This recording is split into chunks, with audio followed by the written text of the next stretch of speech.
Hello, and welcome to the Healing with Homeopathy Substack and also the Bright Light Wellness YouTube channel. Today, I want to do a fun conversation with you about my own journey of expansion. So, I feel like in the last year, I've been on this journey of expansion and this expansion of my knowledge and my foundation and my learnings of what I know about homeopathy and about healing.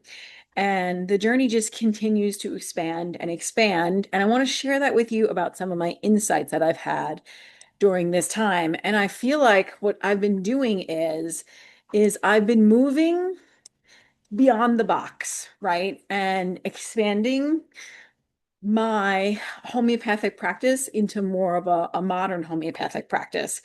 So I really want to talk to you about the evolution of my homeopathic practice, moving beyond like rigid dogma and into expansion, individualization, which it's always been very individualized, integration approaches into healing. So I'm going to discuss with you about why classical homeopathy alone sometimes is just not enough in this modern world and how we can have contemporary obstacles to healing that require broader strategies and how we can refine our craft while staying true to core homeopathic principles. So this is not about abandoning traditions, of course, of classical homeopathy. It's about expanding refinement and meeting the needs of today's patients, which might be different than the needs of the patients 250 years ago. So this is not about, like I said, abandoning tradition, but you may or may not know that there's kind of like battles within homeopathy about what's right, like what's the right way to practice. And a lot of, classical homeopaths will say, you can only give one remedy, you have to be classical, you can only give one potency, you have to do it this way, you have to wait and watch. Like there's a lot of dogma in homeopathy, and I'm not about dogma actually and rigidity at all anymore. I think I used to be a lot about that, but I've really grown to expand and I want to be able to help people and I don't want to be stuck in a box when it comes to helping people and think, well, if classical doesn't work, then there's no other solution, right? Like that's not how I feel. So my practice has been evolving and changing. And yeah, you know, in the beginning, when homeopathies were discovered, Samuel Hahnemann was like, okay, it's this one remedy. We give one remedy at a time, we wait and we watch. And, back then, cases weren't as complicated. There wasn't as much drugging, so there wasn't as much suppressive medications being used. So that's had a big impact. And then there also wasn't all of the environmental factors like non-native EMFs that we're dealing with, which sometimes requires us to repeat the remedy a little bit more frequently. So that's one reason why. I feel like we need to be able to recognize when a single methodology stops serving the patient. And we need to be able to say, okay, what else? What other tools? How can I expand my toolkit and support the patient still? So it's about letting go of fear around doing it wrong and like having to stay stuck in the box and do it right, and more about moving from this contraction space to this expansion place. And I've really been feeling that this last year in my practice. So it's about sharpening perception rather than clinging to an ideology of, okay, classical homeopathy is the only way. Um, and I had a beautiful foundational um, training in classical homeopathy. And I love that foundational training because I can build upon that foundation and expand upon that foundation now, right? That's what I'm doing. Um, so clinical reality humbles theory, right? Like we need to realize that. So, and I have seen cases where classical homeopathy works amazing and it solves the whole case, right? One remedy, one prescription solves the case, or a few remedies over time, classically given, solves the case. But I also see it when it doesn't work. So we need to be realistic here and say, what are the other tools that we can use homeopathically to support this client? So that's what I've been doing in my practice. And it's again, classical homeopathy is powerful, but it's not a panacea.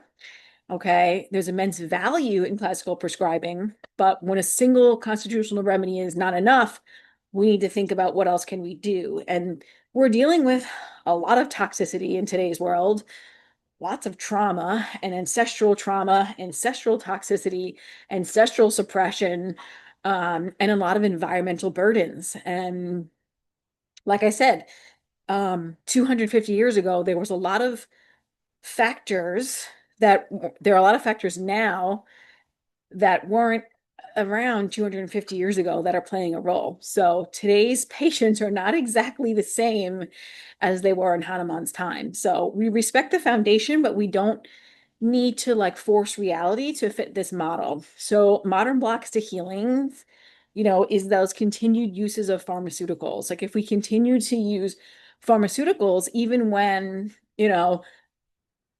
we get the acutes, or we continue to use the Tylenol, or we continue to use the pharmaceuticals. Of course, if you're on pharmaceutical medication for a chronic condition and you need it, you need it.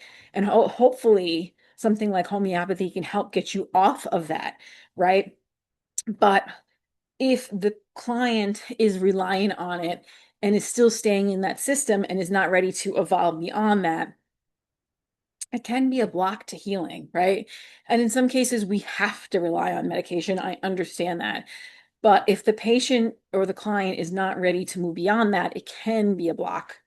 But of course, there's poor lifestyle habits, there's poor light habits, non-native EMFs can be a factor, diet habits, all of these things. And most importantly, living in relationships or environments that constantly trigger stress and sympathetic dominance, or like feelings of not being safe, that's going to be a big block to healing too. So we need to consider that as well. So sometimes remedies fail because the obstacles to cure remain, and that's the truth of it. And a good homeopathic remedy can move you from that place. Like you can shift, right? If you get a good homeopathic remedy, it can shift you, and you're like, oh, I don't want to live in this relationship anymore, or I don't want to work at this dead-end job, or like can help you bring you to alignment. So you're shifting things that are not working for you or not serving you in your environment, right? You might realize that, okay, that the job that you're in every day, or the relationships that you're in are actually causing you too much stress to your nervous system, and you might shift those things. You might be more empowered. You might have more energy to actually be able to do those things or make those changes or to say something, right? Right? You might have enough oomph for all of that. So, of course, foundations matter.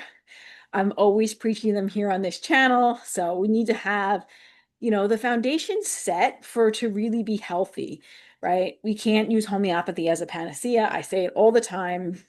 And again, is it the pill or the portal, right? We think about that often. I think about that often. Like if we're just using homeopathy as the pill for the ill versus the portal that's going to bring us greater alignment and awareness, that's where the magic happens.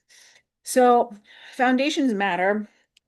Nervous system regulation, sleep, circadian rhythms, hydration, minerals, having optimal detox pathways opened up, environmental exposures, emotional safety, and support systems. All of these things are really, really foundational, and no remedy can replace that foundation that needs to be set.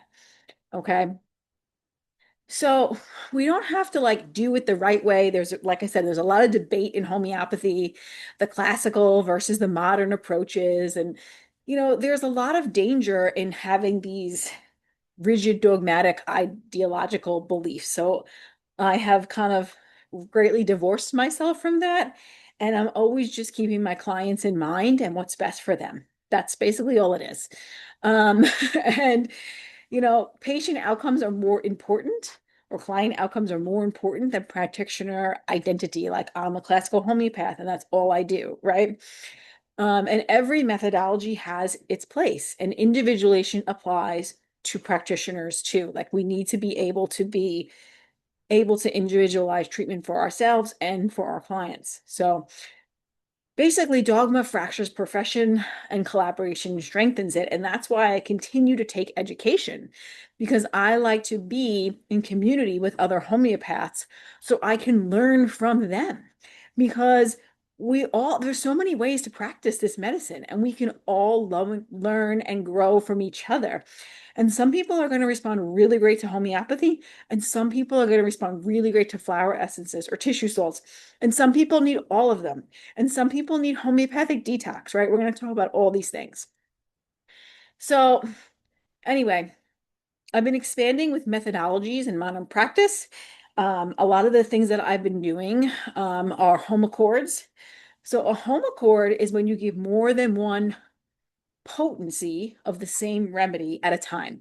So say, for example, you're taking the remedy sepia, but instead of just saying, oh, I want you to take a 200C or a 30C or an LM1, you take a remedy that has all of these potencies in one bottle. And the reason to do this is because we homeopaths have a big job in front of us. It's not only to get the right remedy, but it's also to get the right potency. And if we don't get the right potency, it might ping off, meaning it might not work because the medicine that you give or the remedy that you give has to be a stronger vibrational frequency than the disease or the energetic disturbance itself.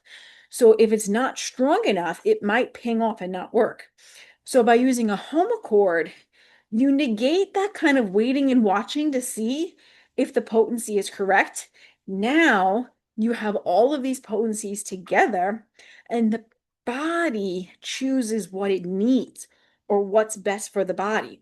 So it takes away that guesswork. It's not really guesswork, but it's clinical practice, but it takes away that and it helps you just take that part out of it so the body can just put all the potencies in, the body can take what it needs, right? It makes so much clinical sense because our bodies are so wise and they can, you know, they are wise and can resonate with what it needs and leave the rest basically, right? So I'm really loving this idea of homochords, allowing the body to select the potency. They're very gentle, sensitive for complex cases, address layer pathology without aggressive jumps, and not waiting years to find the right potency. Because a lot of times in classical homeopathy, okay, it's take this 1 m of carcinosin and I'll see you in a year. And that's a tough thing for people to do. We don't understand that homeopathy, when it resonates and acts deeply, it can last for months to years, and that is true. It can. I've seen it do that magic before and that work, so it's definitely possible. But what if that 1 m wasn't the right potency for you?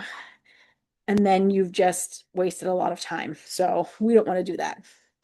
Okay, so you might hear me talk about Fibonacci homochords a lot, and that comes from something called the Fibonacci sequence. So let's just talk about what a Fibonacci homochord is. So a homochord, remember, is more than one potency of a remedy mixed together, okay? A Fibonacci sequence is a mathematical pattern where each number is created by adding the two numbers before it. So, for example, 1 plus 1 is 2, and 1 plus 2 is 3, but then 2 plus 3 is 5, and 5 plus 3 is 8, and 8 plus 5 is 13, right? And so on. Fascinating about this pattern is it shows up all through nature. I know I have more videos on this already, but it comes up in flowers, in shells, tree branches, living systems that grow and organize, our DNA. Okay, it shows up in a lot of places. Our galaxy, right, is a spiraling pattern. And because this sequence reflects natural growth and expansion, some homeopathic preparations use Fibonacci spacing between potencies, creating more organic progression instead of evenly spaced steps. So sometimes some homeopaths give Fibonacci's, like they give the 1, then the 2, then the 3, then the 5, then the 8, like over time. But a Fibonacci homochord has multiple potencies following this natural sequence are combined in one preparation. So the idea is the body resonates with whatever it needs. It picks the potency that it needs. And each dose that you take, you might get a different potency of that remedy, right? So we can clear this layer a lot more faster. And the idea that Hahnemann said with homeopathy in the first place is that the remedies should be gentle and quick, right? So homeopathic homochords, excuse me, Fibonacci homochords, they're gentle, but they're also rapid and quick because the body keeps getting a different energetic signature of that remedy. So it can, of that remedy, so it can clear that layer in a much more rapid and gentle way. Okay, so rather than forcing a single potency, it allows for a more adaptive and individualized response. So that's why I've been using a lot of Fibonacci homochords. I've started using, I have tons of those remedies here in my own home. I am grafting my own remedies for clients so they can use these remedies as well. Okay, so just like nature doesn't grow in rigid linear steps, healing happens in waves, layers, and natural rhythms too. So the if you come to me for my practice for homeopathy, you will often get a Fibonacci homochord now. I'm using them quite often, not always, because everything is always individualized, but quite often I am using those. And it's nice because they're hard to get, actually. So now I can make those for clients and share them with the world. And I have videos on this already, but it's been pretty impactful in my own journey and my clients' journeys too. So I've also been learning a lot about isotherapy, which is this concept of same cures same. So homeopathy means like cures like. So it's a similar energetic disturbance. I give a substance that has a similar energetic disturbance, right? Isotherapy is same cures same. So you're giving a substance that the person has never been well since. Okay, that same substance that caused the disease is the same substance we give to cure the disease. Okay, and we use this in homeopathic detox often. So if the person has never been well since, say, birth control, or never been well since an injection or a medical intervention, they've never been well since some sort of allopathic treatment that has really impacted their system. Never been well since antibiotic use. Never been well since some sort of something, some sort of drugging, basically. Or even uh, never been well since exposure to glyphosate. Never to glyphosate. Can you hear me? My dog is barking. Never been well since what else? Like um some sort of medication that they've used, or some sort of, even like some sort of like psychedelic that they've used. That could also be something to consider. So this helps support the toxic burden. It clears interference layers. So when the picture is very muddy or unclear, it helps make the picture more clear, and it helps the constitutional remedy, which is always the goal, to reach a constitutional remedy, but it helps the constitutional remedies actually work better, right? Because we remove like a blockage in the system that was not allowing the body to heal. So they're really good. Homeopathic detoxes are really kind of necessary in this day and age, because there's just been so much suppression with medication that a lot of our systems are really bogged down with that. Now, homeopathic remedies in general can help remove those layers of suppression too. Absolutely. But sometimes if we see that the client is kind of stuck in the same pattern, we might need to think of, what have they never been well since? What medications are causing a block, right? So these detoxes are used more to unlock stalled cases, not like the first go-to. They're not typically not the first thing I would start with, and I help the body prepare for these homeopathic detoxes with many things, like making sure detox pathways are open, and strengthen the body with tissue salts, and strengthen the body with other remedies and organ support. Like, I just don't jump into it, right? There's some work that needs to be done before this, and probably some miasmatic work and other constitutional ones as well.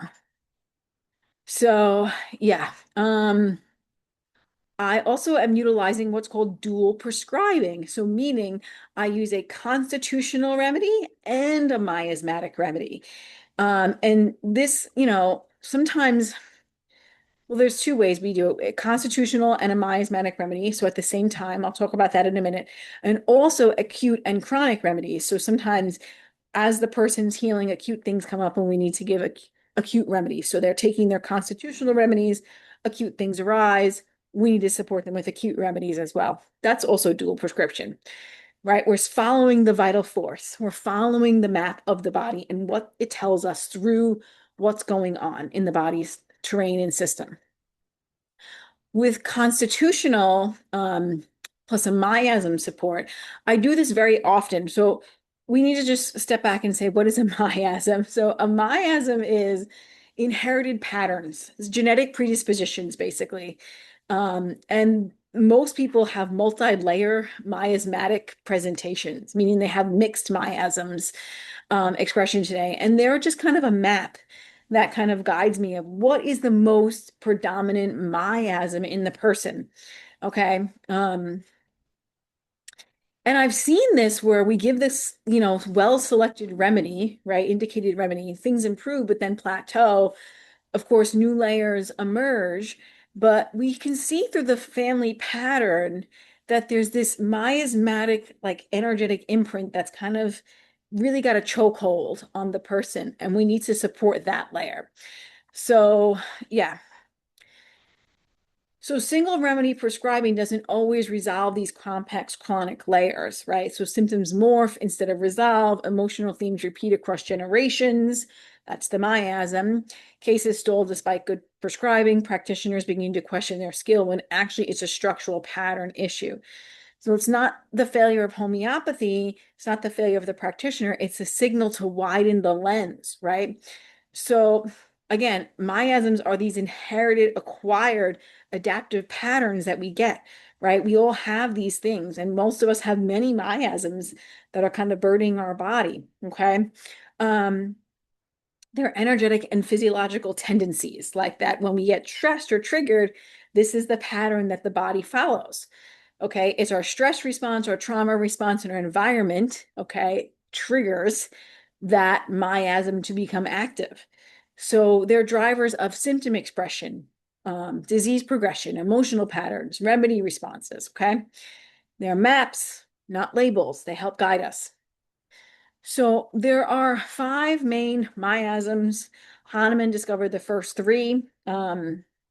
Psoric, which is like deficiency, striving, sensitivity; psychosis, which is excess, stagnation, and suppression; syphilitic, which is destruction, collapse, and deep transformation; and 2 newer miasms is tubercular, which is instability, exhaustion, and restless; and carcinosin, which is control over adaptation and perfectionism. And then there's even more like leprosy and strep and whatnot. So, and malaria miasms, but we won't go too deep into it. But my point is, miasmatic prescribing recognizes layers of chronic illness, understands family history pattern, and then you could choose remedies more strategically and know when to dual prescribe.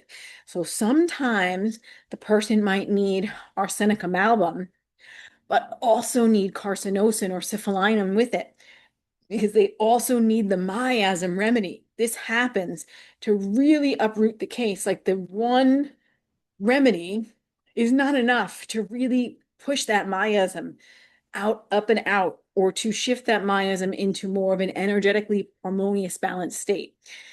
And I also think it's important to realize which tissue salts can support miasms, flower essences, and whatnot. So because I kept seeing these patterns in complex cases, and because so many practitioners feel stuck when they don't know, like, why are people sick with what they're sick with, right? And why their clients plateau. I created a clinical training to help make sense of chronic disease patterns.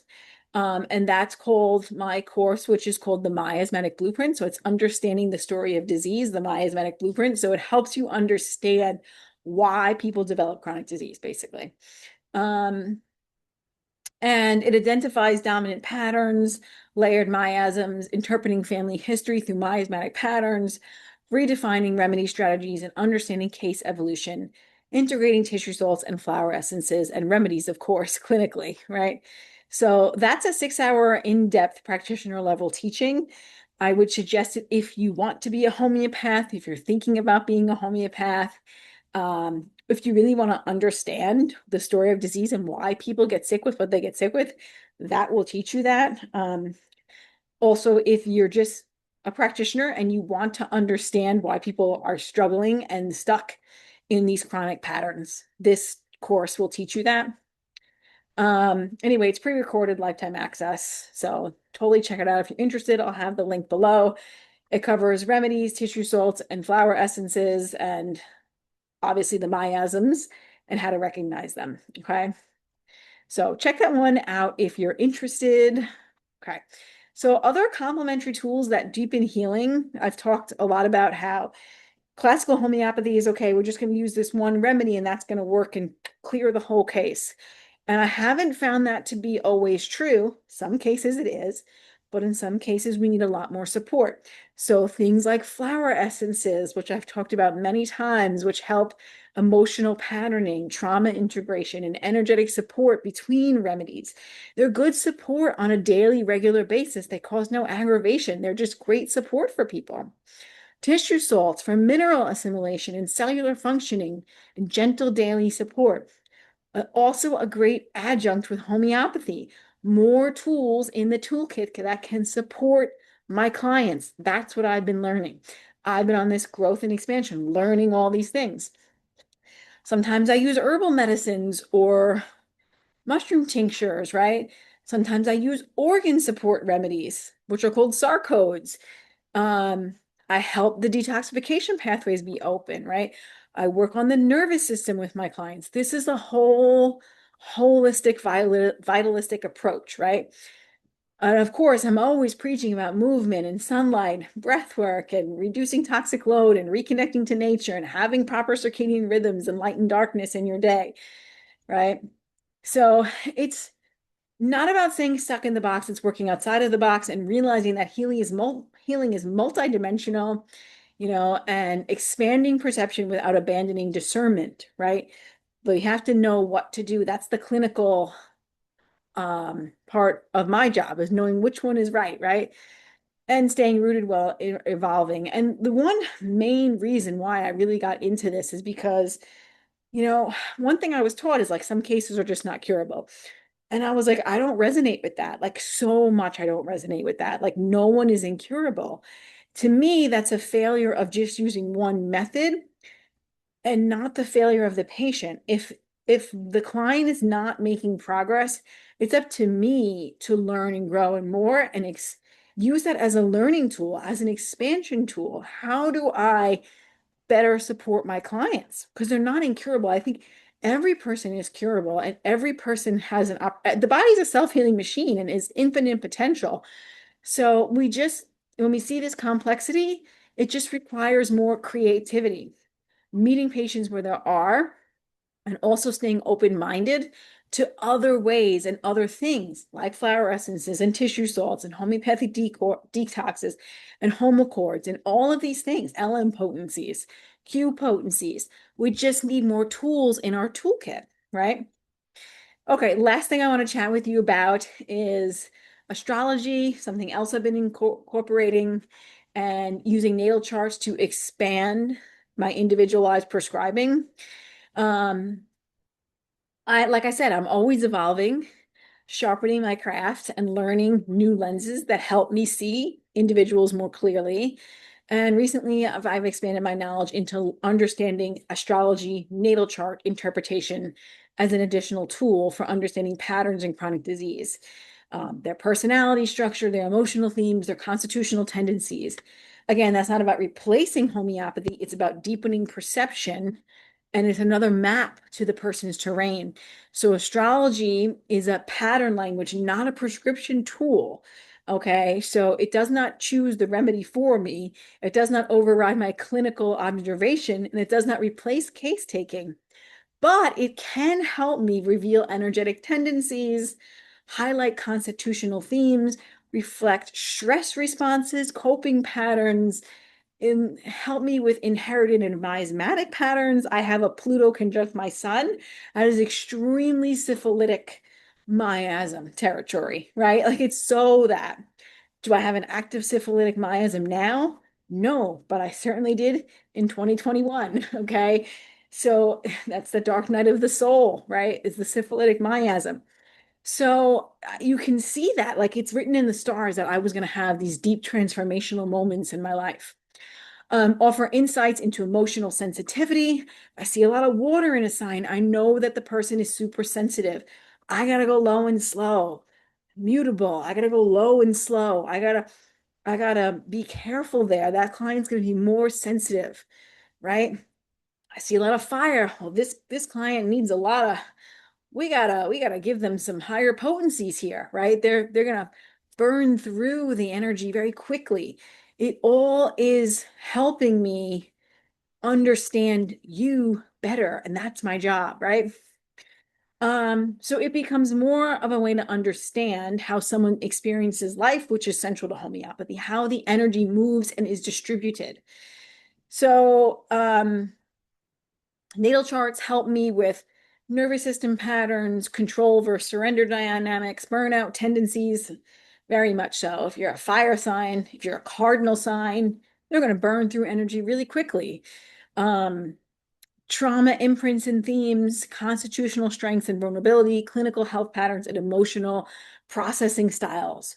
If you're a fixed water sign, you're really going to probably hold on to your emotional stuff more than other remedies, or more than other, excuse me, more than other signs, right? This is all matters. So, yeah, astrology can reflect inherited patterns, parallels with miasms, generational themes, often visible in charts, repeated life patterns. I cannot tell you how similar my chart is to my mother's. It's almost scary.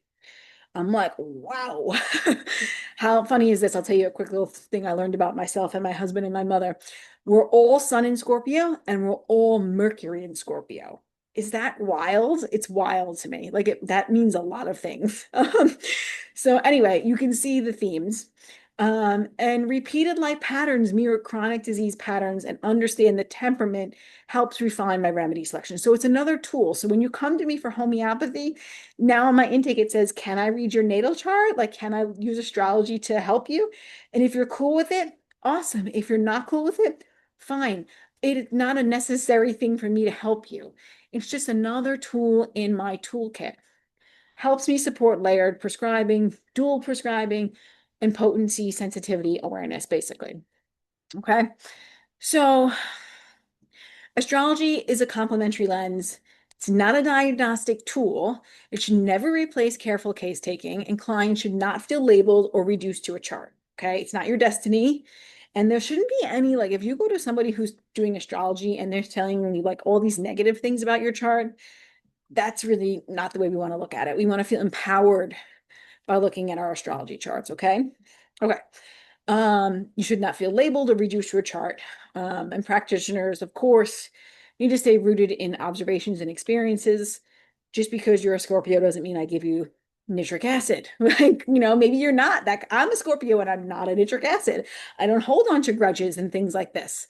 It's not really who I am. But it's important to know this and differentiate. Okay, we'll just stay there. Okay, so the goal is always deeper individualization, more compassionate understanding, and more precise support for healing. And that's my goal. And it's about expansion over contraction. My growth as a practitioner is ongoing. That's my job, right? I'm not going to stay stuck in a box. I'm going to continue to grow and evolve and find more ways to support the complexity that we're dealing with in this modern world. And have all the tools in my toolkit to help you. And I don't want you to feel overwhelmed because we don't throw all of these things in at once, right? A lot of times when clients see me, I do just give one remedy to start. Maybe some lifestyle stuff I sprinkle into them, or then next time they come, I give some tissue salts and a remedy. And next time I come, I give some flower essences. I sprinkle it in so it's not overwhelming where I'm like, dump everything on you at one moment, right?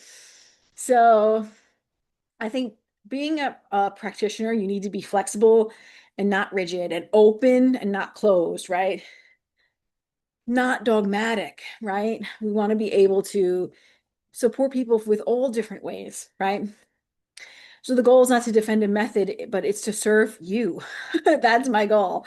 Yeah, and the art of homeopathy and all holistic healing modalities needs to evolve with humanity, right? We can't stay stuck 250 years ago. We need to evolve with humanity and what we're up against today.